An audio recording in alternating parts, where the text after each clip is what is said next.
buenas tardes. Gracias por estar sintonizándonos una vez más. Estamos en Energía Vital en otro programa y me encuentro con mis amigos Jorge Miranda Maceri, el doctor Jorge Miranda Maceri, y mi amigo Marcos del Valle, también doctor. Saludos, buenos días.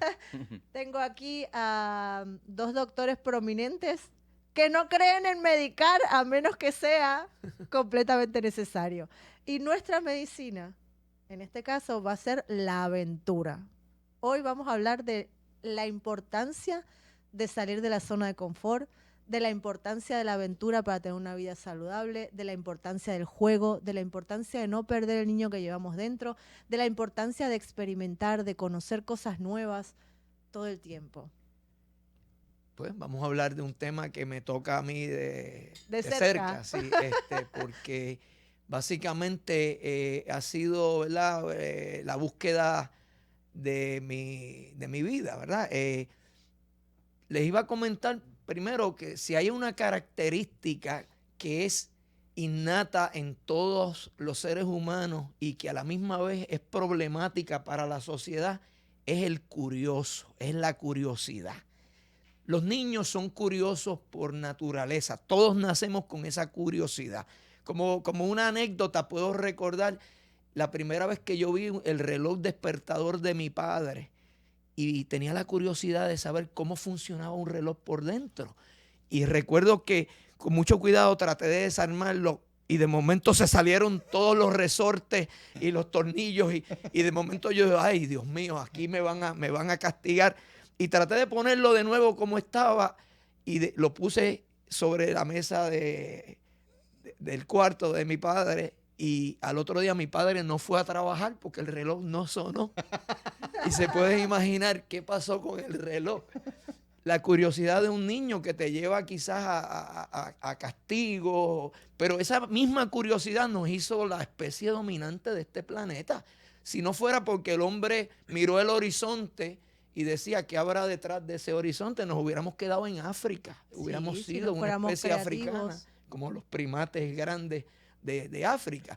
El hombre ahora mismo habita todo el planeta y es porque esa curiosidad te llevó a explorar mares, a explorar nuevos continentes, a subir las montañas más altas, nos llevó a la luna y nos va a llevar a Marte. Y quizás hasta seamos una especie multiplanetaria. Hoy quizás hasta interestelar, ¿verdad? Yo tengo mis teorías sobre si eso se puede o no, pero el hombre está pensando bien para... ¿Sí, no? Sí, claro. Pero definitivamente la curiosidad es un problema para la sociedad. Es un Los problema curiosos. porque también uno quiere salirse de lo que ve en televisión, de lo que ven los medios, de la información que es desinformación. La información que te están dando y te la dan y te dicen esto es lo que tienes que creer, esto es lo que vas a hacer. Y cualquier persona que cuestione, ¿verdad?, ese tipo, ¿verdad?, de información, pues es un problema. Por eso la sociedad moderna tiende a suprimir la curiosidad que es natural en los seres humanos. Y eso es un problema que eventualmente nos afecta en nuestra salud, ¿verdad? Entiendo, no tanto en la salud física, quizás eventualmente tiene un efecto sobre ella, pero más en nuestra salud emocional. Yo he encontrado que la curiosidad es la base de la aventura, es la búsqueda de lo que está fuera de tu paradigma, salir de tu rutina, salir de lo que conoces, de lo que es confortable y quizás ponerte en una situación donde no estás tan a gusto, pero estás viendo cosas nuevas. Es lo que abre los sentidos. La gente le tiene mucho miedo a lo nuevo. Sobre todo hoy en día vivimos en una sociedad de temor. El otro día le estaba diciendo, perdón que te interrumpa, a una alumna mía que me dice, es que yo no creo que yo sea capaz o que tenga talento para hacer esto. Yo le dije, yo me compré un piano. 0 talento tengo para el piano. Si yo practico 15 minutos todos los días, de aquí a 20 años voy a ser pianista. No tengo ningún talento, pero quiero aprender algo nuevo. ¿Por qué? Porque con esta mano voy bien, con esta mano voy bien. Cuando junto las dos soy un desastre. Y yo digo, y me encanta decir, wow, miro a esa pianista y me encanta la habilidad que tiene. Yo dije, a mis 50 años me voy a regalar un piano a mí misma. Alejandra, cuando tú tenías 6 meses, no podías ni caminar ni correr. Bueno, eso es lo que le estaba diciendo a esta muchacha, que cuando uno empieza a caminar, se cae y se vuelve a parar, y se cae y se vuelve a parar, y jamás un niño duda de sus capacidades. El niño dice, voy a aprender a caminar, y si se cayó 15 veces, se levantó 16. Y está en sí el que va a aprender a caminar. Nosotros estamos viviendo en una sociedad que yo creo que nos están transmitiendo el miedo, en el que tú dices, yo no me creo capaz, yo no creo que tenga esa habilidad, y no experimentás, y no vas más allá, y no salís de la zona de confort. Por eso es que quiero que realmente se sepa que el salir de la zona de confort, porque tú puedes hacer las cosas con miedo, tú puedes hacer algo con miedo. Yo no creo que tú hayas subido el Everest sin miedo.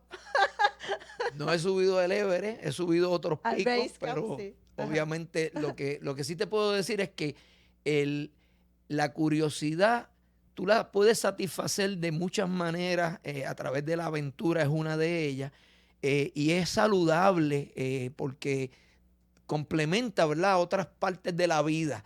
Específicamente, la zona de confort, donde te mantienes básicamente, yo lo considero que es como si fuera una especie de celda, ¿verdad? Estás encerrado en tu zona de confort y básicamente eso será bonita, será cómoda, pero sigue siendo una celda. El buscar fuera de tu zona de confort, fuera de tu paradigma, explorar nuevas áreas, es algo que complementa, ¿verdad?, una vida saludable. Y es muy bueno para la mente y para el cuerpo si es algo que envuelva, digamos, actividad física. No necesariamente una aventura tiene que ser algo físicamente demandante. Las hay definitivamente, pero tú puedes explorar ciertas áreas a través de los juegos. O sea, exacto, el juego es una forma de explorar, ¿verdad? Y los niños lo utilizan también para aprender sobre socialmente cómo comportarse, hacer también cierta actividad física. En el adulto, yo entiendo que los juegos pueden ser diferentes, ¿verdad? Pueden ser, y te voy a dar el ejemplo. En un momento de mi carrera, cuando terminaba, vinieron a reclutarme del ejército. Necesitaban una persona, ¿verdad?, para participar como oficial médico, ¿verdad?, de las actividades militares. Y yo llegué a caminar, porque la oferta fue muy buena y estaban, ¿verdad?, detrás de uno. Y llegué hasta las escalinatas en el lugar donde iba a firmar mi contrato por 3 años. Y estando en el último escalón, me detengo un momento a pensar y digo, ¿qué yo estoy haciendo? ¿Qué yo estoy haciendo si yo detesto que me den órdenes? Tú imagínate una persona con una personalidad sigma que simplemente no puede, ¿verdad? No tolera que los le rangos. estén dando rangos a otras personas y te los pongan por encima. Y tú entras a un ejército donde, pues, esa parte yo la pude. Por algo lo llamamos el capitán, porque él es el que manda, el que dice lo que hay que hacer. Pero por lo menos esa parte yo la satisfice durante el periodo que hacíamos las carreras de aventura, porque nosotros en sí el equipo funcionaba como un pequeño ejército. Sí, le voy a contar a la gente que Marcos y yo teníamos un equipo de carreras de aventura en el que los equipos se conforman por 4 personas, de las cuales una mínimo tiene que ser mujer. Yo siempre era la única mujer. Marcos, otro amigo nuestro que ya lo vamos a traer al programa. Y el cuarto siempre era un gringo loco. Siempre era un gringo que venía o venía otra persona.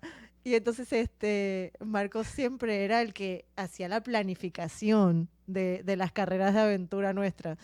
Teníamos el énfasis era la parte que tenía que ver con la logística. Exacto, ¿verdad? El orienteering. Tiene que haber una área. Teníamos entonces nuestro arma, el arma secreta, que era el ingeniero Miguel Rodríguez, que era nuestro navegante, era el mecánico. Él estaba a cargo también de todo lo que envolvía, ¿verdad?, el aspecto de entrenamiento. Y entonces estaba el gringo, que era la parte espiritual. Él hacía pilates. Oye, Marco, quiero mencionar algo, ¿verdad? Que tú trajiste un punto y quiero como elaborar algo. Sí, cómo no. Porque dado el tema que estamos hablando, yo sé que ya mismo tenemos que ir un poco hacia la neurociencia y todos los beneficios de estas cosas, ¿verdad? Del juego, la creatividad. Exacto. Y todo eso. Y es que me tocó un punto que para mí es... neurálgico. Sí, neurálgico. Es algo... Y es cuestionarlo todo. Yo soy profesor en el recinto de ciencias médicas, ¿verdad? Donde enseñamos a procesos diagnósticos, donde enseñamos guías de tratamiento y todas estas cuestiones. Y yo he identificado ya hace bastantes años, precisamente por las experiencias que he tenido, y que prácticamente todas las guías, aunque pueden ayudar al paciente, tienen unas grandes lagunas porque no van a la esencia del problema generalmente. Y soy muchas veces la nota discordante o el revolucionario del grupo señalando cosas. Por eso que estamos aquí. Y no lo hago para ser distinto, lo hago cuestionando, porque la ciencia solamente progresa. Sí, si uno estudia la historia de la ciencia, va a encontrar que, por ejemplo, Hipócrates, que le llaman el padre de la medicina, tuvo una visión y una capacidad de análisis impresionante, y para aquel tiempo ya había muchos principios que se han sostenido a través de los siglos, ¿verdad? Pero no todo lo que él decía estaba bien. Y entonces, no solo por décadas, por siglos también, eso se tomaba como algo sagrado, y cuando venía otro y cuestionaban, lo rechazaban de plano. Eso le pasó a Galeno y a muchos otros. Y entonces luego se dieron... A Galileo Galilei Eso es un buen ejemplo. Sí. Y a mí me tratan de loca también. Sí. Mira, la aventura incluye también el proceso de investigación científica. O sea, el tú cuestionar... de hecho, yo doy no me gusta lo que tú me dices y ya no. Yo di una charla, la que hice una charla sobre el espíritu de la aventura, y como parte de ella yo entro en esta área de que los aventureros y los curiosos son problemáticos para el establishment. Claro. Y eso incluye los científicos. O sea, los científicos son aventureros de la ciencia. Exacto. Miran su campo, ¿verdad? En vez de ver un mapa, lo que ven es lo que existe, y de momento se cuestionan, esto es así, esto realmente es así. El verdadero científico crea, ¿verdad? No necesariamente copia, usa los parámetros. Sí, hay unas guías, pero te lleva al próximo nivel. Pues por eso es que quería hablar de esto. Mira, con la pandemia, ahora recientemente, el gobierno y los CDC venía, mira, esto es lo que hay que hacer, que si mascarilla, que si aislamiento y que si ni qué. Y yo no te voy a decir que coincidía completamente con todo, pero podía entender el racional de cada una de estas cosas. Lo que inmediatamente yo me di cuenta es que el plan era completamente limitado y dejaba fuera cosas muy importantes. O sea, ¿cómo no le vamos a hablar a la población de cómo la alimentación impacta el sistema inmunológico, o la alimentación y la suplementación? Mira, yo en el programa anterior cité el estudio de Ryder que se publicó. Es un estudio donde se estudia la demografía americana y sus patrones de consumo. Y se encontró múltiples insuficiencias de nutrientes que son cruciales para el sistema inmunológico. Múltiples. Entonces, y eso se publicó en el 2020 de Ryder. Sí. Entonces, ¿cómo es posible que sabemos que estos micronutrientes son cruciales para... No para provocar, no es para producir solamente anticuerpos, no, es para la gama completa, o sea, el sistema innato que incluye todas las células de la sangre, ¿verdad? Incluye también el proceso de inflamación, incluye, todo lo que es la inmunidad innata, y también todo lo que es la inmunidad adquirida, que incluye las células T y las B. Sí. Entonces, ¿cómo es posible que la alimentación es crucial y la suplementación para nivelar estas deficiencias, y estamos 3 años más tarde sin que ni el gobierno ni las instituciones de educación la mencionen. Yo traté de sugerir en mi propia facultad en ciencias médicas de que esto se hiciera. Y te buscaste un...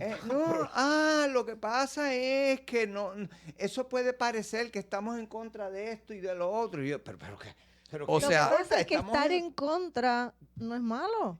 Estar completamente adaptados a una sociedad profundamente enferma y además saludable. Que lo que piensen los demás por lo que yo estoy diciendo, eso no es lo importante es que esto es necesario, esto falta y hay que decirlo. Entonces te vas a oponer a que se hable de esto. Este es el tipo de situación que, como te decía, el que se sale de lo que es ¿verdad? La norma, que es el curioso, el que cuestiona, el que no acepta por fe, ¿verdad? Sino que tiene que probar las cosas más allá de dudas razonables, es el problemático. O sea, y te quiero decir, ¿verdad? Tú sabes que Jorge tiene una anécdota que dice que él se montaba en la bicicleta y se ponía casco y que esto y que aquello, y que la gente, que una vez le dijeron, qué anormal, y a él le encantó, le pareció que le estaban diciendo un piropo. Claro que soy anormal, significa que no soy de la norma. Mira, Jorge, en piropo, esa misma línea. Ustedes son dos anormales. Gracias, Alejandra. Nada. En la misma línea, yo me preguntaba cómo es que se llegaban a las recomendaciones de, por ejemplo, de aforo en los restaurantes. Decían, vamos a subir el aforo de 65 a 50. Lo voy a decir decía, bien, ¿cuál era la base? ¿Sabes cuál es la base? Algarete. Sí, o sea, no veía. Lo voy a decir en boricua. No hay base, no hay base. Mira, parece que hay un científico, ¿verdad? Un grupo de científicos haciendo esto y lo otro, ¿no? Y eso. Lo que pasa es que sí hay que salir de la zona de confort, sí hay que tratar de salir de los parámetros, pero con cautela, porque vivimos en una sociedad en la que la gente que sale y sobresale son tratados de locos. Estamos hablando de salir de la zona de confort en el ámbito de la ciencia, en el ámbito de las destrezas físicas o de la aventura, pero ¿hasta qué punto es saludable una lucha encarnizada? Yo hay veces que pienso, ¿esta batalla la tengo que luchar? O simplemente, yo estoy a veces en un grupo de gente y digo, ¿puedo expresar lo que yo pienso? O mejor me hago la rubia tonta. Y realmente elijo haciéndome la rubia tonta porque no vale la pena. Porque no le vas a cambiar la mentalidad a una persona que tú te encontraste media hora. Mira. Lo que hay que tratar es de base, como tú, de base, hacer investigación. Mira, o hacer... Ese es el punto. Ajá. Precisamente, podemos abiertamente decir, yo llevé este tipo de propuesta a más de una institución educativa, en algunas simplemente censura, ¿no? En otras, ¡ay, qué buena! Hicieron algunos intentos en asociaciones profesionales, ¡ay, qué interesante! Ya lleva un año en el Comité de Educación y así por el estilo. Yo dije, bueno, lo reflexioné bien, lo hablé contigo, y yo, pero hay mucha gente que puede entender esto bien. Así que si hacemos un podcast, la gente que está despierta va a decir, hay mucha más gente despierta de lo que nosotros pensamos. Y van a entender esto, sí. Lo que pasa es que también estábamos hablando fuera del programa, que es parte de lo que vamos a hablar hoy, es la gratificación instantánea o la postergación del placer. Nosotros estamos viviendo en una sociedad en la que queremos gratificación ya, en la que queremos pasarla bien, en la que no queremos perdernos de nada. Las redes sociales están creadas precisamente para tú pasar y pasar y pasar y pasar y ver noticias 15 segundos y no ver más nada. Entonces, el alcohol, el sexo, la droga, todo es gratificación ahora, me quiero sentir bien ahora, pero todo lo importante en la vida cuesta sacrificio. Es decir, cuesta disciplina del día a día, y la postergación del placer definitivamente te va a dar un placer a largo plazo mejor. Yo tengo una teoría bien tonta que quiero contártela. Mi teoría era la teoría, puedo decir, un chocolate. Yo tenía una alumna mía que siempre me traía chocolates porque trabajaba en una de estas corporaciones que Mars. Y me regalaba chocolate. ¿Y saben lo que yo hacía? Porque la gente me dice, es que yo no puedo, si yo quisiera tener un buen cuerpo, no puedo comer nada. Yo no me limito. Yo no me limito y yo jamás me restrinjo. Lo que yo hago es, me da mucho placer comerme un chocolate. Yo hago la teoría de la postergación del placer. Todos los sábados me compro un chocolate y lo pongo en la nevera. Todos los días, yo le abro la nevera y le hablo al chocolate. Le digo, yo a ti el sábado te como. Cuando yo quiero, no cuando tú me tientes. Yo te voy a comer el sábado. Y todos los días voy y yo estoy reforzando mi fuerza de voluntad. Y cuando me como el chocolate el sábado, me lo como con mucho más placer que si me comiera un chocolate todos los días. Te voy a repetir lo que le dijeron a Jorge cuando corría la bicicleta. Anormal. Pero, mira, el tema de postergar el placer es genial y se han hecho estudios hasta en Harvard que sí, podemos hablar de eso. De hecho, hay 2 estudios que podemos... Hay un montón, pero 2 por lo menos. Pero digamos, en este ejemplo del chocolate estoy totalmente de acuerdo. Uno debe tener, lo más importante es tener flexibilidad. Y no privarse de nada. Pero, ahora me pusiste una idea en la cabeza. Yo te voy a regalar un chocolate que yo acostumbro a comer, que es un chocolate orgánico y de alto nivel de polifenoles. Claro. Entonces, no solamente es un chocolate saludable. Sí, y yo lo pienso como... Yo ya no lo hago, eso era antes. ¿Qué chocolate se comería un rey? Pues, ¿sabes? Que es lo mejor. Y entonces cada uno de nosotros debe verse como, ¿verdad? Que se merece lo mejor. Ahora... Pero lo mejor... Cuando tú te esfuerzas, o sea, nadie gana una maestría, un posgrado, un doctorado sin esfuerzo. Es decir, tú no puedes ir y comprar un doctorado, tú tienes que estudiar. Así es. Y así como en eso, en todo en la vida, lo que te va a dar más satisfacción es postergar el placer y tener una satisfacción a largo plazo mucho mayor. Mira, una pequeña anécdota sobre lo que decía de escoger las luchas. No puedo mencionar el nombre, hay un prominente médico, pero bien prominente, que está en la luz pública todo el tiempo. Pues tiene unos méritos grandes, ¿verdad? No solo académicos, sino clínicos y cosas grandes que ha hecho, libros, etc. Yo escribí un correo electrónico a mi colega Michael J. González,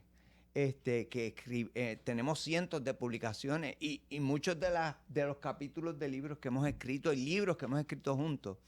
Yo le escribí porque encontré que habían varios contaminantes tóxicos con potencial peligroso que estaban en mascarillas, organofosfatos, talatos,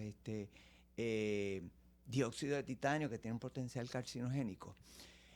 Yo se lo mandé como que, wow, yo no sabía que las mascarillas podían tener todos estos tóxicos y es un punto que está documentado. Entonces le adjunté varios estudios que demuestran que esto es así. El punto es que, bueno, yo no estoy diciendo de no usar la mascarilla. Sí. Yo lo que estoy señalando es que se encontró esto, de manera que hay que estudiarlo para ver cuán significativo, cuáles son los niveles y en qué mascarillas está y en cuáles no está. ¿Por qué? Porque entonces si uno responsablemente va a hablar del tema de las mascarillas, pues uno de los factores es decir, mira, y esto es un ejemplo nada más, todas las mascarillas que vengan de China, por decir algo, ¿verdad? Sí. Tienen mucha más concentración de tal y tal. En cambio, las que están hechas en tal otro sitio, en Suiza, por dar un ejemplo, sí, la mascarilla suiza KN95, pues prácticamente son libres de toxina. Y entonces, eso es una aplicación práctica de la salud. Pues la anécdota no paró ahí. Él se le envió a este prominente médico cuyo nombre me reservo por respeto y por aprecio, porque yo sé que es una persona que por muchos años ha estado tratando de proteger a la salud, aunque diferimos de muchas cosas. Y cuando él recibió el correo electrónico, él asumió que lo que yo le envié a González, quería decir que yo era un anti mascarilla y que ya yo estaba ahí, que no usen mascarilla. Eso fue una asunción de él. Óyeme, y estamos hablando de alguien con un alto grado de educación, exacto, que se supone que esté bien claro en las cosas, y malinterpretó por completo. El punto es que me tomó, o sea, él me escribió, yo lo traté de corregir, mira, eso no es lo que yo quiero decir. Me tomó 5 correos electrónicos y ponerle ejemplos y cosas para que se cayera en cuenta que yo no estoy diciendo que no se usen las mascarillas, sino que se usen bien usadas, que se escogen y todo esto. Entonces cuando él se dio cuenta, porque le dediqué un email así bien largo, y dice, ahora entiendo, esto es importante. Oye, ¿no vas a escribir de ese tema? Y yo le dije, mira, yo tengo como 40 manuscritos en distintos niveles, ¿verdad? Grados de proceso. Pero estoy de acuerdo contigo, esto es importante. ¿Te gustaría colaborar en este manuscrito? Y no me ha contestado todavía, pero es para ilustrar ese punto, sí, ¿verdad? Sí. De cómo a veces los conflictos surgen de la nada, o sea, por actitudes que asumimos y no prestamos atención. Tú acabas de decir un punto, dijiste, él tiene un alto grado académico, pero tener un alto grado académico, nosotros lo que queremos precisamente en este programa, que se llama Energía Vital, es tener una salud, una armonía integral y una salud integral y total del individuo. Y las especializaciones, es decir, un alto grado académico no te lleva a ti a saber un poco de todo, a saber que lo que estamos hablando ahora, por ejemplo, las actitudes, el confrontar o no confrontar, hay muchos tipos de inteligencia. El de elegir las batallas yo creo que es una, el no decirte ni siquiera a ti lo que pienso porque no voy a elegir esa batalla. Eso también es una manera de ser inteligente. Sí, es decir, yo pienso que específicamente en el área de la salud, pues ha habido ¿verdad? Una tendencia a que se le da, ¿verdad? Un estatus, un standing a las personas por niveles académicos que adquieren o lugares donde estudian, pero eso a la misma vez limita, porque hay personas que posiblemente tengan algo que aportar también, ¿verdad? A la ciencia, y que puedo usar un ejemplo. Personalmente, yo en un momento dado de mi carrera se me ocurrió a través de la observación una alternativa de tratamiento para la condición de neuralgia de trigémino. Es una condición muy dolorosa. Realmente los tratamientos que existen no son efectivos. Y yo de la misma manera que hacía Einstein hacía lo que llamaba él experimentos en la mente. Simplemente y Tesla también. Miraban el problema y sin realmente hacer un experimento físico en su mente, miraban el problema en forma tridimensional, y yo de momento se me ocurrió una idea para una investigación y la sometí al departamento de neurocirugía del recinto, que en este momento pues está está fuera de servicio. Y los investigadores estuvieron muy interesados porque era una idea completamente fuera de la caja. Exacto. Pero entonces mi director de programa me dice, ¿cómo le vas a dar eso a los neurocirujanos? Vamos a traerlos para nosotros. Y entonces me consiguió una cita para un prominente investigador en Estados Unidos de mi especialidad, donde yo obtuve una cita de 5 minutos para presentar mi idea ante este investigador de calibre mundial. Llegué a la ciudad de Chicago después de un vuelo de 4 horas y media y me siento a esperar a este conocido doctor. El doctor hace su aparición con su entourage, su séquito de acompañante, y de momento yo me preparo, estoy, ¿verdad?, vestido formalmente, y voy a hacer esta presentación de 5 minutos y simplemente la persona me preguntó mi apellido. Y cuando yo le dije mi apellido, tan pronto le dije mi apellido, que es un apellido latino, ¿verdad?, simplemente me contestó no good. Y se levantó y se fue. Y yo me quedé, ¿verdad? Impresionado de la forma en que ni siquiera pues el le dan apellido a uno de la Marcos oportunidad. es del Simplemente Valle. tienes que tener un apellido, tienes que tener algún abolengo, algún padrinazgo, ¿verdad? Digamos, científico, para quizás presentar una idea que muchas personas me dijeron, pues trata de hacer esta idea acá. Dice, muy difícilmente, ¿verdad? Tenemos los recursos en este país para desarrollar unos estudios que se salen. Nosotros, mi opinión en particular es que nosotros estamos creando profesionales para dar servicios, no para investigación. Exacto. Por lo menos en nuestra comunidad, en nuestro país. Básicamente lo que queremos que se lleve el televidente es que aunque tú hayas hecho eso y hayas salido de la zona de confort, hayas intentado nuevos métodos igual que tú, lo siguen haciendo, lo siguen intentando. Claro, eligen sus batallas, eligen en dónde presentarlo, en qué foro, pero el sentido de salir a la aventura, aventurarse. En el caso de ustedes, que son científicos desde el ámbito de la ciencia, en el caso tuyo que también eres atleta, te has aventurado a muchas cosas en la vida. Y lo que estamos hablando en este podcast en sí es como la creatividad, el salir de la zona de confort, el salir de lo... te da vida, te da salud, te da energía y te estimula a ti a... Me acaba de acordar precisamente algo. Tú sabes, yo en mi juventud hice muchas cosas, hice buceo, hice judo y estuve en un grupo de baile folclórico areito. Y entonces, eso es relevante porque sucedió algo bien reciente. Yo vi un video en YouTube, no en Facebook, de un ejercicio de pasar las piernas, agarrar un palo y pasar primero una pierna y después la otra. Y entonces lo hizo una dama y se lo dio a su pareja y la pareja, que es varón, no pudo. Entonces, a mí me dio curiosidad por ver si yo podía y lo pude hacer.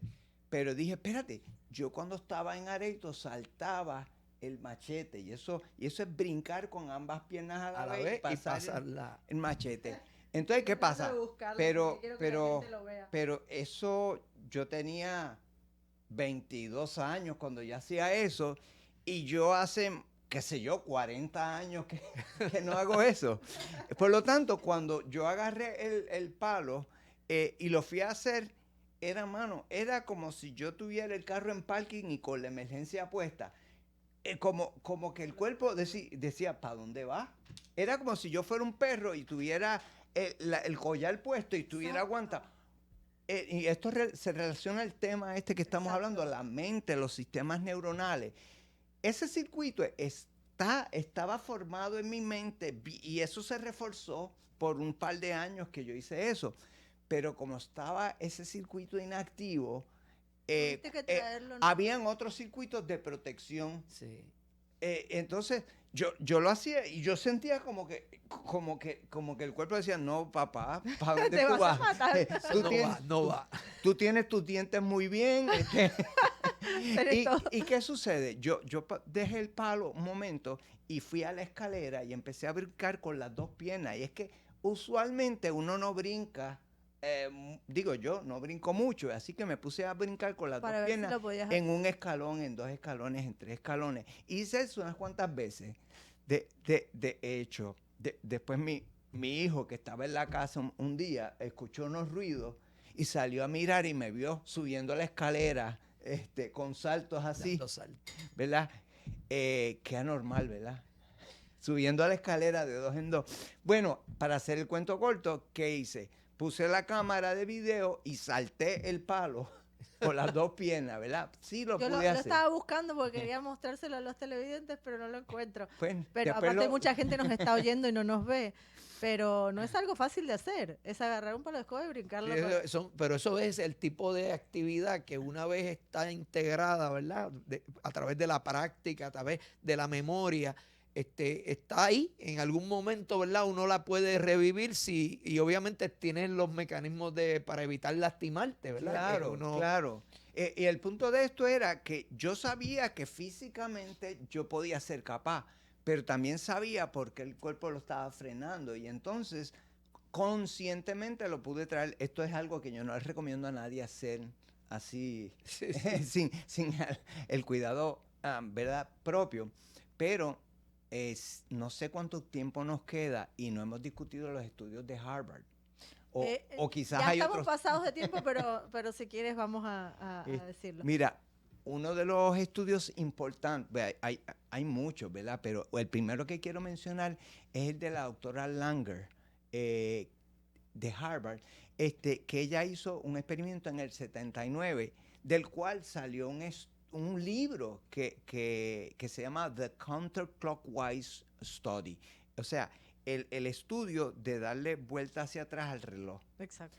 Y fue fascinante. Ella cogió un grupo de personas mayores de edad, no recuerdo exactamente, pero eran de 60 a 70 y pico, y lo dividió en dos. Un grupo lo envió a un hotel y les dio ¿verdad?, unas instrucciones de cosas que tenían que hacer, y la otra mitad lo envió a un sitio que era un monasterio, pero que lo habían modificado para que pareciera con todas las cosas en el interior de la casa, para que fuera exactamente igual como eran las cosas cuando esas personas eran adolescentes de entre 16 y 18 años. Es decir, para la edad que ellos tenían, tenía que acoplarse eso para que fuera de los 60. Es decir, ponían revistas de los 60, no ponían ningún libro nuevo, todo que podía llegar a los 60. Entonces, consiguieron una colección de periódicos y entonces estaban recreando un periodo específico del año 60, digamos, de junio 1 a junio 7. Se buscaron cuáles eran los periódicos que salieron en esa fecha, y lo mismo hicieron con la programación, y se les dio la tarea de que vieran ciertos programas de televisión, ciertos juegos de la NBA de aquella época, ciertas noticias y ciertas cosas. Y entonces el mismo programa que le dieron a un grupo se lo dieron a otro, con la diferencia de que un grupo estaba en un hotel y el otro estaba en un lugar donde se recreaba música, televisión, radio, y periódicos y todo antiguo. Y entonces, esto fue un experimento de 5 días nada más. Uh-huh. Al final de los 5 días se midieron medidas antropomórficas, y otras que tienen que ver con fuerza, flexibilidad, agudeza visual y todo. Y en casi todos los parámetros había una diferencia significativa, donde esta gente por 5 días nada más tener su mente recreando como cuando ellos eran jóvenes, el mensaje fue al cuerpo y en efecto tuvo un efecto significativo. Esto se publicó en una revista arbitrada por pares y luego se hizo un libro de Counterclockwise de Langer. Porque nosotros no somos como computadoras que le puedes dar delete. Es decir, todo lo que nosotros hemos hecho y todos nuestros recuerdos están ahí. Simplemente hay que saber buscarlos y activarlos. Y entonces sí, yendo a lo que dijimos al principio, ¿verdad? Nosotros no nos ponemos viejos porque no dejamos de hacer ejercicio porque nos ponemos viejos, sino que nos ponemos viejos porque dejamos de hacer ejercicio. En la mente, las personas dicen, yo estoy viejo, no puedo hacer ejercicio. Entonces, te das permiso para no hacerlo. Uh-huh. Y cuando digo ejercicio, podemos incluir todos esos asuntos de la aventura que estábamos mencionando. Sí, en definitiva, lo que estábamos intentando en el podcast de hoy es recomendar, si esa es la palabra, a la gente de que traten de salir de la zona de confort, de que no nos limitemos a cada vez que tengamos tiempo libre, mirar la televisión, mirar las redes sociales o simplemente ver cosas que ya están hechas, hacer, crear, ponerte con tu hijo. Yo tengo un amigo que tiene a sus hijos en homeschooling, en escuela en su hogar, y él dice que la educación formal es un embudo, que los nenes están llenos de capacidades, creatividad, y los sientan en una escuela formal y cada vez le van limitando lo que hablábamos de la especialización. Cada vez te vas limitando más y más y más y más, y llega un momento que tú dices, yo tengo por ejemplo un hermano que es piloto de avión, y yo digo, si él se queda sin trabajo, como en la pandemia, no sabe hacer otra cosa que ser piloto de avión, y mi hermano es muy capaz, obviamente. Y yo digo, yo podría hacer otra cosa que no sea ejercicio físico o entrenamiento. Ahora mismo lo estás haciendo. Claro, porque me gusta salir de la zona de confort y me gustan los retos y me gusta tener miedo. Pero tú sabes qué, tú me conoces bien, cómo yo era antes, un sajorí. Me decían pitirre porque era energía. Mucha energía, y yo ahora soy miedosa. No es que soy cautelosa, soy miedosa. Y hay muchas cosas que me dan miedo. Y por ejemplo, yo, lo que tú dices del palo, yo brincaba y hacía piruetas y flick-flack y qué sé yo. Wow. En un trampolín yo hacía saltos mortales. El otro día me subí a un trampolín y yo como que empecé y dije, ¿y si me rompo el cuello? ¿Y si caigo mal? Ya no tengo 16 años. Y empezó todo eso en mi cabeza. Y sin embargo, si yo hubiera buscado, yo me hubiera empezado a brincar por los aires a los 5 minutos, porque yo lo sé hacer, porque lo hacía. Y sin embargo, tengo eso de ser un poco miedosa. Y claro, me expongo a otras cosas nuevas, que es lo que queremos, el mensaje que queremos llevar a la gente. No es no tener miedo, es que no te limite. Que el miedo no te limite. Hacerlo y hacerlo con miedo. Sí, el miedo es parte de la ecuación, también la aventura, pero la gratificación no es solamente inmediata, sino también a largo plazo. Exacto. Chicos, muchas gracias por estar aquí una vez más. Gracias a ustedes por escucharnos, por sintonizarnos, y nos vamos a encontrar en nuestro próximo programa de Energía Vital.